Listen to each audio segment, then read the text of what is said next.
ಮೊದಲನೇದಾಗಿ ಅವರು ನಮಗೆ ನೋಟಿಸೇ ಕೊಟ್ಟಿಲ್ಲ. ಬಂದು ನೋಟಿಸ್ ಕೊಡಬೇಕಾಗಿತ್ತು. ಕಳ್ಳರಂಗೆ ಬಂದು ರಾತ್ರಿ ಬಂದು ಅಲ್ಲಿ ನಮ್ಮ ಇದಕ್ಕೆ ಬಾಗಿಲಿಗೆ ಅಂಟಿಸಿ ಹೋಗಿದ್ದಾರೆ. ಅದು ನಾವು ಕೊಡಗಿನಲ್ಲಿ ಕಾರ್ಯಕ್ರಮಕ್ಕೆ ಹೋಗಿದ್ದೀವಿ. ವಾಪಸ್ ಬಂದಾಗ 3 ಗಂಟೆ ಅಲ್ಲಿ ಅಂಟಿಸಿದ್ರು. ಅದು ನಮ್ಗೆ ಗೊತ್ತಿಲ್ಲ. ಈಗ ಟ್ರಸ್ಟಿಗಳಾದವರು ನಮ್ಮ ಹತ್ತಿರ ಬಂದು ಕೊಡಬೇಕಲ್ವಾ? ಇಷ್ಟೊಂದು ತರಾತುರಿ ಮಾಡೋ ಅವಶ್ಯಕತೆ ಇತ್ತು. ಹಾಗಾಗಿ ಸ್ವಾಮೀಜಿಯವ್ರಿಗೆ ಭಾಳ ಇಂಪಾರ್ಟೆಂಟು ಏನು, ಕಚ್ಚೆ ಕೈ ಬಾಯಿ ಗಚ್ಚಿರಬೇಕು. ಅದ್ರಲ್ಲಿ ನಾವು ಭಾಳ ಗಚ್ಚಿದ್ದೇವೆ. ಹಾಗಾಗಿ 12 ಜನಗಳದ್ದು ಆಗಲ್ಲ. ಏನು ಟ್ರಸ್ಟ್ ಬಾಯ್ಲ ಏನು ಹೇಳುತ್ತೆ, ಇಲ್ಲಿ ಏನು ಹೇಳುತ್ತೆ? ನಿಮ್ಮ ಹತ್ತಿರ ಇದೆ ನೋಡಿ, ಇದು 4 ಜನಗಳದು ಅಲ್ಲ.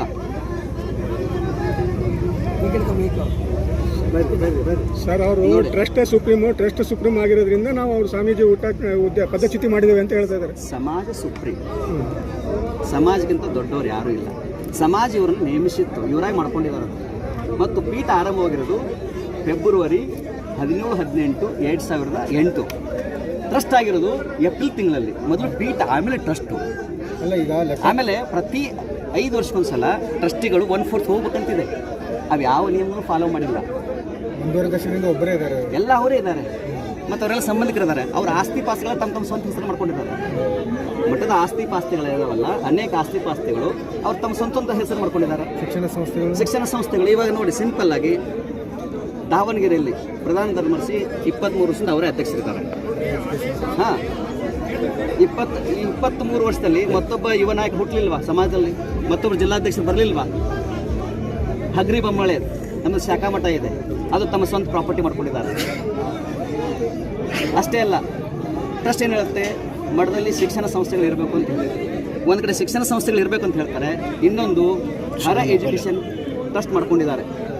ಹರ ಎಜುಕೇಷನ್ ಟ್ರಸ್ಟ್ ಮಾಡಿಕೊಂಡು ನಮ್ಮ ನಮ್ಮ ಗುರುಗಳಾಗಿರೋ ಮಹಾನ್ ತಪ್ಪುಗಳ ಹೆಸರಿಟ್ಟುಕೊಂಡು ಅದನ್ನು ತಮ್ಮ ಸ್ವಂತ ಪ್ರಾಪರ್ಟಿ ಮಾಡಿದ್ದಾರೆ. ಮಠದ ಅಡಿಯಲ್ಲಿ ಇಲ್ಲ.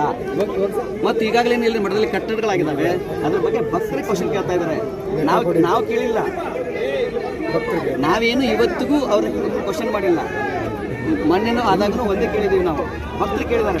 ಅದಕ್ಕೆ ಅವ್ರದ್ದೇನಪ್ಪ ಅಂತಂದರೆ, ಲೆಕ್ಕ ಕೇಳೋರು ಸ್ವಾಮಿಗಳು ತೆಗೆದುಬಿಟ್ರೆ ಲೆಕ್ಕ ಕೇಳೋರು ಇರಂಗಿಲ್ಲ ಅಂತ. ಅವ್ರು ಸೆಂಟ್ರಿಲ್ಲ ಸರ್ಕಲಲ್ಲಿ ಇರ್ತದೆ ಅಂತ.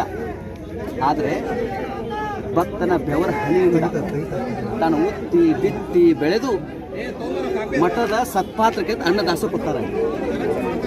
ಸಾವಿರ ಭಕ್ತರು, ಲಕ್ಷ ಭಕ್ತರು, ಸ್ವತಃ ಒಬ್ಬ ಧರ್ಮದರ್ಶಿ ಮೊನ್ನೆ ಏನೇನು ಅವ್ಯವಹಾರ ಆಗಿದೆ ಅಂತ ಮುಕ್ತವಾಗಿ ಹೇಳಿದ್ದಾರೆ. CC ಕ್ಯಾಮ್ರಾದಲ್ಲಿ ಅದು ರೆಕಾರ್ಡ್ ಆಗಿದೆ. 49 ನಿಮಿಷಗಳ ಕಾಲ ಮಠದಲ್ಲಿ ಆರಂಭದಲ್ಲಿ ಪೀಠ ಎಷ್ಟು ಕೋಟಿ ಬಂತು, ಅದ್ರಲ್ಲಿ ಎಷ್ಟು ಅವ್ಯವಹಾರ ಆಯಿತು, ಎಷ್ಟು ತಿಂದವ್ರು ಯಾರು ಅಂತ ಹೇಳಿದ್ರು. ಸರ್ಕಾರದ 10 ಕೋಟಿ ರೂಪಾಯಿ 10 ಕೋಟಿ ರೂಪಾಯಿ ಬಂದರು.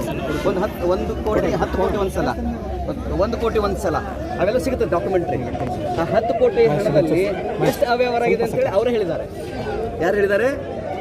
ಒಬ್ಬ ಟ್ರಸ್ಟಿ ಹೇಳಿದ್ದಾರೆ, ನಾವು ಹೇಳಿಲ್ಲ. ಆ ಟ್ರಸ್ಟಿಗಳು ಹೇಳಿದ ಮೇಲೆ ಅವ್ರದ್ದೆಲ್ಲ ಬಯಲಾಗುತ್ತೆ ಅಂತೇಳಿ ಮಾಡಿದ್ರು.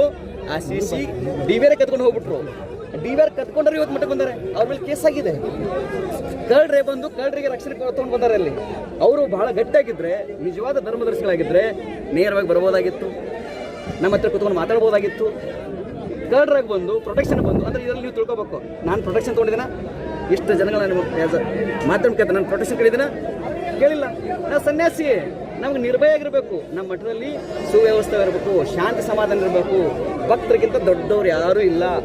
ನನ್ನ ಕನಸು ಒಂದೇ, ಈ ನಾಡನ್ನು ಕಳೆದ 2.5 ವರ್ಷದಿಂದ ನಾವು ಇಂದಿನ ರಾಜ್ಯಾಧ್ಯಕ್ಷರಂಥ ಸೋಮನಗೌಡ ಪಾಟೀಲ್ರವರು ಹಳ್ಳಿ ತಿರುಗಾಡ್ತಾ ಇದ್ದೀವಿ, ಸಮಾಜವನ್ನು ಸಂಘಟನೆ ಮಾಡ್ತಾ ಇದ್ದೀವಿ. ಅದು ಜಾತಿಗಳಂತೆ ಇರಬಹುದು. ಇನ್ನು ಕೆಲವರು ಏನಾಗಿದೆ ಅಂತಂದರೆ ಅವರಿಗೆ ಹಿಂದೂ ಅಂತ ಹೇಳಬಾರ್ದು ಅಂತದೆ.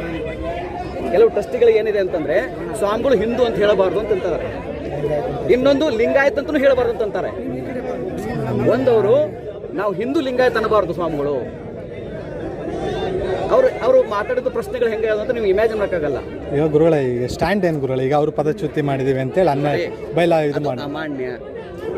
12 ಜನಗಳ ಮಠ ಅಲ್ಲ ಇದು. 12 ಜನಗಳ ದುಡ್ಡು ಹಾಕ್ಕೊಂಡು ಮಠ ಕಟ್ಟಿಲ್ಲ. ಈ ಮಠ ಕಟ್ಟಿದವರು ಲಕ್ಷಾಂತರ ಜನ ಬಡ ಪಂಚಮಸಾಲಿಗಳು, ರೈತರು. ಹಾಗಾಗಿ ಈ ಮಠ ಇನ್ನು ರಾಷ್ಟ್ರ ಅಂತಾರಾಷ್ಟ್ರ ಮಟ್ಟದಲ್ಲಿ ಬೆಳೆಸ್ತೀವಿ ಅನ್ನೋ ಸಂಕಲ್ಪ ನಮಗಿದೆ. ನನಗೆ ಯಾವುದೇ ರೀತಿ ಭಯ ಇಲ್ಲ, ಆತಂಕ ಇಲ್ಲ. I am so confident. I have all right. ಮುಂದಿನ ನಿರ್ಧಾರ ಮುಂದಿನ ಈಗ ನಮ್ಮೆಲ್ಲ ಭಕ್ತರು ಬರ್ತಾರೆ, ಅವ್ರ ಜೊತೆ ಚರ್ಚೆ ಮಾಡ್ತೀವಿ. ಭಕ್ತರಿಗೆ ಇಚ್ಛೆಯಂತೆ ಎಲ್ಲ ನಡೆಯುತ್ತೆ. ಅಲ್ಲ, ಶಾಸಕರ ಸೌಲಭ್ಯದಿಂದಲೇ ನೀವು ಅಂತಾರಾಷ್ಟ್ರೀಯ ಮಟ್ಟಕ್ಕೆ ಗುರುತಿಸ್ಕೊಂಡ್ರಿ, ಆದರೆ ಎದಕ್ಕೆ ಬಿಡಕ್ಕೆ ಹೇಳ್ತಾರೆ ಅಂತ ಶಾಸಕರು. ಈಗ ನಾರ್ಮಲ್ ಆಗಿ ಯಾವುದೇ ಒಬ್ಬ ಸ್ವಾಮಿಗಳಿಗೆ ಏನೇ ಹೇಳ್ಬೇಕಂತಂದ್ರೆ ಅವ್ರಿಗೆ ಯಾವುದೇ ಸ್ಟ್ರಾಂಗ್ ಎವಿಡೆನ್ಸ್ ಇಲ್ಲ. ನೋಡ್ರಿ, ಸ್ವಾಮಿಗಳಿಗೆ ಯಾವುದೇ ಗಚ್ಚೆ ಕೈ ಬಾಯಿ ಗಚ್ಚೆ ಅದನ್ನ ಬಿಟ್ಟು ಅವ್ರು ಹೇಳಕ್ಕೆ ನಮ್ಮ ಬಗ್ಗೆ ವಿಷಯ ಡೈವರ್ಟ್ ಬರ್ಲಿಕ್ಕೆ ಅವಕಾಶ ಇಲ್ಲ. ಏನ್ ಟ್ರಸ್ಟ್ ಬಗ್ಗೆ ಹೇಳ್ತಾ ಇದ್ದಾರೆ? ಈ ಹಿಂದಿನ ಸ್ವಾಮೀಜಿ ಅವ್ರನ್ನು ಇದೇ ರೀತಿ ಒಂದು ರೀತಿ ಉಚ್ಚಾಟನೆ ಮಾಡಿದ್ರು ಅಂತ. ಅಂದ್ರೆ ಅವರು ಒಂದು ಸ್ಕೀಮ್ ಮಾಡ್ಕೊಂಡಿದ್ದಾರೆ. ಇನ್ನೊಂದು ಸ್ವಾಮಿ ಮಾಡ್ಕೊಂಡು ಆ ಸ್ವಾಮಿಗಳ ಕಾಲದಲ್ಲಿ ಹಾಕೋಬೇಕು. ಎಲ್ಲರಿಗೂ ನಾವು ಬಿಡ್ತೀವಿ. ಈಗೆಲ್ಲರೂ ಶಾಂತಿಯಿಂದ ಹಾಗೆ ಸಮಾಜ ಯಾವ ಉದ್ದೇಶ ಇಲ್ಲ. ಹಂಗಿದ್ರೆ ಇಲ್ಲಿವರೆಗೆ ಅವರ ಟ್ರಸ್ಟ್ಗಳು ಇರ್ತಿರಲಿಲ್ಲ. ಪ್ರತಿ 5 ವರ್ಷದ ಹೊಸ ಟ್ರಸ್ಟ್ಗಳು ಇರಬೇಕಾಗಿತ್ತು. ಯಾಕಂದ್ರೆ ಫಾಲೋ ಮಾಡಿಲ್ಲ ಅವರು. ಸರಿ, ಹಿಂದೂ ಮಠಾಧೀಶ ಟಾರ್ಗೆಟ್ ಆಗಿ ಉಚ್ಚಾಟನೆ ನೋಡಿ, ಇದರಲ್ಲಿ ಕೆಲವರು ಪಕ್ಕ ಇದರಲ್ಲಿ ಕೆಲವರು ಪಕ್ಕ ಆಂಟಿ ಹಿಂದೂಗಳಿದ್ದಾರೆ. ಆ ಟ್ರಸ್ಟ್ಗಳ ಹೆಸರು ಕೂಡ ನಾನು ಹೇಳಬಲ್ಲೆ, ಸಮಯ ಸಂದರ್ಭದಲ್ಲಿ ಹೇಳ್ತೇನೆ. ಮತ್ತು ಆಂಟಿ ಲಿಂಗಾಯತರಿದ್ದಾರೆ ಅವರು.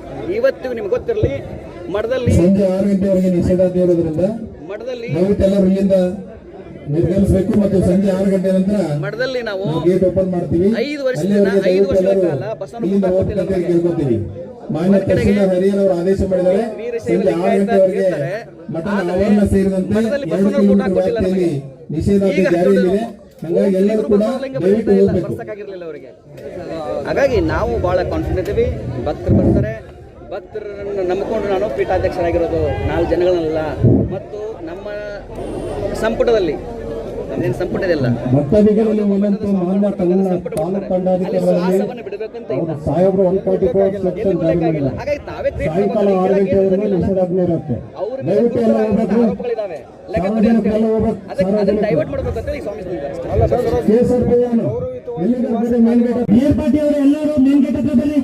ನಮ್ಮದು ಕನಸು ಏನಿತ್ತು ಅಂತಂದರೆ ಹರಿಹರ ತಾಲೂಕು ಪ್ರತಿ ಮನೆ ಮನೆಗೆ ಹೋಗಬೇಕು ಅಂತ ಇತ್ತು. ದಾವಣಗೆರೆ ಜಿಲ್ಲೆಯ ಪ್ರತಿ ಮನೆ ಮನೆಗೆ ಹೋಗ್ಬೇಕಂತಿತ್ತು.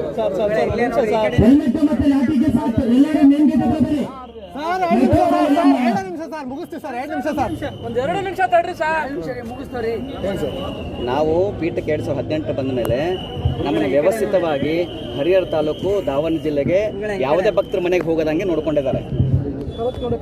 ಹರಿಹರ ತಾಲೂಕು ಮತ್ತು ಮನೆ ಗೆದ್ದು ಮಾರು ಗೆಲ್ಲಬೇಕಲ್ವಾ, ನಮ್ಮನ್ನು ವ್ಯವಸ್ಥಿತವಾಗಿ ಮನೆಯೇ ಗೆಲ್ಲದಂಗೆ ನೋಡ್ಕೊಂಡಿದ್ದಾರೆ. ಆದರೆ ಇತ್ತೀಚಿನ ದಿನಗಳಲ್ಲಿ ನಾವು ಭಾಳ ಗಟ್ಟಿಯಾಗಿ ನಮ್ಮ ಡಾಕ್ಟರ್ ರಾಜ್ಕುಮಾರ್ ಅವರು ಬಂದ ಮೇಲೆ ನಾವು ಭಕ್ತರ ಬಡವರ ಮನೆಗೆ ಹೋಗ್ತಾ ಇದ್ದೀವಿ. ಯಾವುದೇ ಒಂದು ಬಡವರ ಮನೆಗೆ ಹೋದರೆ ನೀವು ಚಿತ್ರದುರ್ಗ ಜಿಲ್ಲೆ ಕೇಳ್ಕೊಂಡು ಬನ್ನಿ, ಕೊಪ್ಪಳ ಜಿಲ್ಲೆ ತೆಗೆದುಕೊಂಡು ಬನ್ನಿ, ಎಲ್ಲ ಕಡೆಗೆ ಪ್ರವಾಸವನ್ನು ಮಾಡ್ತಾ ಇದ್ದಾಗ ಯಾರು ಬಡ್ಕೊಂಡು ಅಲ್ಲೇ ದುಡ್ಡು ಕೊಟ್ಟು ಬರ್ತೀವಿ ನಾವು. ಕೆಲವೊಂದಿಷ್ಟು ಭಕ್ತರು ಹೇಳ್ತಾ ಇದ್ರು, ಮೊದಲೆಲ್ಲ ಸ್ಕ್ರಿಪ್ಟೆಡ್ ಭಾಷಣ ಬರ್ಬಿಟ್ಟು ಇದನ್ನೇ ಮಾತಾಡಬೇಕು ಅಂತ ಹೇಳ್ತಿದ್ರು. ನೋಡ್ರಿ, ಅದನ್ನು ಸಮಯ ಸಂದರ್ಭ ಇವತ್ತಿಗೆ ಇಷ್ಟು ಸಾಕು. ಬಟ್ ನಾನೆಲ್ಲ ನಿಮ್ಮ ಮಾಧ್ಯಮ ಹೇಳ್ತಿದ್ದೀನಿ, ಭಕ್ತನೇ ಭೂಮಿಯ ಮೇಲೆ ಭಗವಂತ, ಪಂಚಮಸಾಲಿ ಸಮಾಜವೇ ನನ್ನ ಶ್ವಾಸ. ನನ್ನ ಇವತ್ತಿಗೂ ಒಂದೇ ₹1 ಯಾರಿಗೂ ನನಗೆ ಕೈ ಒಡ್ಡಿಲ್ಲ. ನಮ್ಮದು ಕೊಡುವಂಥದ್ದು, ಕೇಳುವಂಥದ್ದಲ್ಲ. ಆದರೆ ಭಕ್ತರು ನನಗೆ ಪ್ರಸಾದವನ್ನು ಕೊಟ್ಟಾರೆ, ರೊಟ್ಟಿ ಮಾಡಿ ಕೊಟ್ಟಾರೆ, ಅನ್ನ ಮಾಡಿ ಕೊಟ್ಟಾರೆ, ಸಾಂಬಾರು ಕೊಟ್ಟಾರೆ, ಚಟ್ನಿ ಮಾಡಿ ಕೊಟ್ಟಾರೆ. ಅವ್ರ ಋಣದಲ್ಲಿ ನಾನಿದ್ದೇನೆ. ನಾವು ಉಳಿದಾರೊಬ್ಬರ ಋಣದಲ್ಲಿಲ್ಲ, ಭಕ್ತರ ಋಣದಲ್ಲಿದ್ದೇವೆ. ಹಾಗಾಗಿ ಭಕ್ತರು ಏನಿರುತ್ತೆ ಅದು ಫೈನಲ್. 4 ಜನ ಫೈನಲ್ ಅಲ್ಲ. ಭಕ್ತರ ಸಭೆ ನಡೆಸಿ ಮುಂದಿನ ನಿರ್ಧಾರ ಖಂಡಿತ ಭಕ್ತರ ಜೊತೆಗೆ ಚರ್ಚೆ ಮಾಡ್ತೇವೆ. ನಮ್ಮೆಲ್ಲ ಸಮುದಾಯದ ಮುಖಂಡರು ಬರ್ತಾರೆ, ಅವರೆಲ್ಲ ಚರ್ಚೆ ಮಾಡ್ತಾರೆ. ಅವರು ಹೇಳಬೇಕು ವ್ಯವಸ್ಥಿತವಾಗಿ.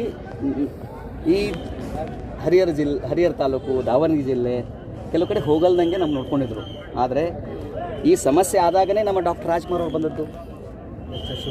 ಡಾಕ್ಟರ್ ರಾಜ್ಕುಮಾರ್ ಅವ್ರು ಯಾಕೆ ಬಂದರು? ಅಡ್ಮಿನಿಸ್ಟ್ರೇಟ್ರು. ಇವ್ರ ಸಮಸ್ಯೆ ಇತ್ತಲ್ಲ ಈ ಮಧ್ಯದ ಬಿಲ್ಡಿಂಗ್ ವಿಚಾರದಲ್ಲಿ, ಅಲ್ಲಿ ಏನಾಗ್ತದೆ, ಅದು ಹಣವನ್ನು ಅದಕ್ಕೆ ಉಪಯೋಗಿಸ್ಬೇಕಂತಿದೆ. ಅದು ಯಾವುದೂ ಯೂಸ್ ಆಗಿಲ್ಲ. ದುಡ್ಡು ತೊಗೊಂಡಿದ್ದಾರೆ, ಬಿಲ್ಡಿಂಗ್ ಇಲ್ಲ. 10 ಕೋಟಿ ರೂಪಾಯಿದಲ್ಲಿ ಒಂದಿಷ್ಟು ಪಕ್ಕದ ಮಠಗಳು ನೋಡ್ಕೊಂಡು ಬನ್ನಿ ಹೆಂಗೆ ಬೆಳೆದಾವೆ. ಈ ಮಠ ಯಾಕೆ ಬೆಳೀತಾ ಇಲ್ಲ ಅಂತಂದರೆ ಸ್ವಾಮಿಗಳಿಗೆ ಏನೂ ಅಧಿಕಾರ ಇಲ್ಲ ಇಲ್ಲಿ. ಆದರೂ ನಾವು ಅಧಿಕಾರ ಇಟ್ಕೊಂಡು ಬಂದಿಲ್ಲ. ಅಧಿಕಾರ ಹಂಗಿರ್ತದೆ, ನಾವು ಕಂಡೀಷನ್ ಹಾಕೊಂಡು ಬರ್ತಿದ್ದೀವಿ. ನಮ್ಮದೇನಪ್ಪ, ಸಮಾಜ ಸಂಘಟನೆ ಆಗಬೇಕು. ಈ ಸಮಾಜವನ್ನು ದೊಡ್ಡದಾಗಿ ಬೆಳೆಸಬೇಕು. ಪಂಚಮಸಾಲಿ ಸಮಾಜವನ್ನು ದೊಡ್ಡ ಮಟ್ಟದಲ್ಲಿ ಬೆಳೆಸಬೇಕು. ಬಡ ಮಕ್ಕಳಿಗೆ, ಬಡವರಿಗೆ ಅನುಕೂಲ ಆಗುವ ದೃಷ್ಟಿಯಿಂದ, ಅವರಿಗೆ ಅನುಕೂಲ ಆಗುವ ದೃಷ್ಟಿಯಿಂದಲೇ ನಾವೆಲ್ಲವನ್ನು ತ್ಯಾಗ ಮಾಡಿ ಬಂದಿದ್ದೇವೆ. ನಾವು ಲೆಕ್ಕ ಕೇಳಿಲ್ಲ, ಭಕ್ತರು ಲೆಕ್ಕ ಕೇಳ್ತಾ ಇದ್ದಾರೆ. ಹಾಗಾಗಿ ಅವರು ವಿಷಯ ಡೈವರ್ಟ್ ಮಾಡೋ ಸಲುವಾಗಿ ನಮ್ಮ ಮೇಲೆ ಇದು ಮಾಡ್ತಾರೆ. ಅದನ್ನು ಹೇಳ್ತೀನಿ ನಾನು ಸಮಯ ಸಂದರ್ಭ ಭಕ್ತರ ಮಧ್ಯೆ. ಅದು ಎಲ್ಲ ಟ್ರಸ್ಟ್ಗಳಿಗೆ ಗೊತ್ತಿದೆ, ಉಳಿದ ವಿಶೇಷ ಆಹ್ವಾನ ಗೊತ್ತದೆ. ಕೆಲವ್ರು ಬೇಕಂತ ನೀವು ಹಿಂದೂನ ಹೇಳಬಾರ್ದು, ಯಾಕಂದ್ರೆ ನಾವು ಜಾತಿ ಗಣತಿ ಮಾಡುವಾಗ ನಾವು ಗಟ್ಟಿಯಾಗಿ ಹೇಳಿದೆ. ಯಾಕಂದ್ರೆ ನಮ್ಮ ಜಾತಿಯ ಪ್ರಮಾಣ ಪತ್ರದಲ್ಲಿ ಹಿಂದೂ ಲಿಂಗಾಯತ ಅಂತಿದೆ. ಬರೀ ನಮ್ಮ ಸ್ವಂತ ನಿರ್ಣಯ ಆಗಿರಲಿಲ್ಲ, 17 ಜಿಲ್ಲೆಯ ಪ್ರವಾಸವನ್ನು ಮಾಡಿ ಆ ಭಕ್ತರ ಸಭೆಗೆ ಕರ್ಕೊಂಡು ವಿಡಿಯೋ ರೆಕಾರ್ಡ್ ಮಾಡಿಕೊಂಡು ಅವರ ಅಭಿಪ್ರಾಯವನ್ನು ನಾವಿಲ್ಲಿ ಹೇಳಿದ್ದೀವಿ. ಟ್ರಸ್ಟಲ್ಲಿ ಒಪ್ಪಿಗೆ ತೊಗೊಂಡ್ರು ಕೂಡ ಅಲ್ಲಿ ಬೆಂಗಳೂರಿಗೆ ಯಾರೊಬ್ಬರು ಬರಲಿಲ್ಲ. ಅಂದರೆ ವ್ಯವಸ್ಥಿತವಾಗಿ ಹಿಂದೂ ಸ್ವಾಮಿಗಳು ಮತ್ತು ವಿಶೇಷವಾಗಿ ಪಂಚಮಸಾಲಿ ಸ್ವಾಮಿಗಳು ಲಿಂಗಾಯತ್ ಪಂಚಮಸಾಲಿ ಅನ್ನಬಾರ್ದು ಅಂತಂತಾರೆ. ಮಾಡಬೇಕಾಗಿತ್ತು, ಮಾಡಿಲ್ಲ ಸ್ವಾಮಿಗಳು ಅಂತ ಅವ್ರ ಆರೋಪ. ನೋಡ್ರಿ, ಕೂಲ್ ನೆಪ ಏನಾದರೂ ಹೇಳಕ್ ಬೇಕಲ್ಲ ಅವ್ರಿಗೆ, ಹೇಳಕ್ಕೆ ಏನಿಲ್ಲ, ಹಾಗಾಗಿ ಮಾಡ್ತಾರೆ. ಯಾರು ಕೊನೆ ಸಮಾಜಕ್ಕೆ ನಿರ್ಧಾರ ಮಾಡೋದು.